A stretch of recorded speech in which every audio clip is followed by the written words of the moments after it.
Diet ಅನ್ನೋದನ್ನು ಸ್ವಲ್ಪ ಅರ್ಥ ಮಾಡ್ಕೋಬೇಕು. ಡಯಟು ನ್ಯೂಟ್ರಿಷನ್ ಅಂತ ಸಖತ್ ಕನ್ಫ್ಯೂಸ್ ಮಾಡ್ತಾರೆ.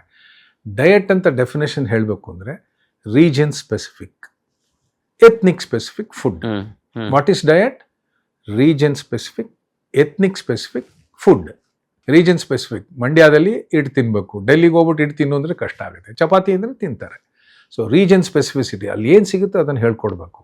ಎಥ್ನಿಕ್ ಸ್ಪೆಸಿಫಿಕ್, ಮಾಂಸ ತಿನ್ನೋರಿಗೆ ಮಾಂಸ ನಿಲ್ಲಿಸೋನು, ಪಾಪ ತಿಂದಿದ್ದವ್ರಿಗೆ ಮೊಟ್ಟೆ ಮಾಂಸ ತಿನ್ನು ಅಂದರೆ ಕಷ್ಟ ಆಗುತ್ತೆ. So region specific, ethnic specific food, that's what I have done. ಅವ್ರಿಗೆ ನೀವೇನು ತಿಂತೀರಪ್ಪ ಅಂತ ಕೇಳ್ತೀನಿ, ಅದನ್ನು ಹೇಳ್ಕೊಡ್ತೀನಿ.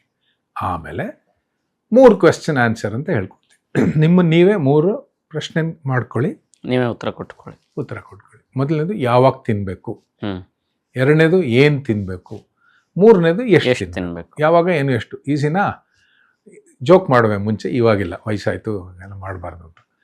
6 ಗಂಟೆಗೆ 1 cup coffee bar, 1 cup tea bar, 1 cup milk.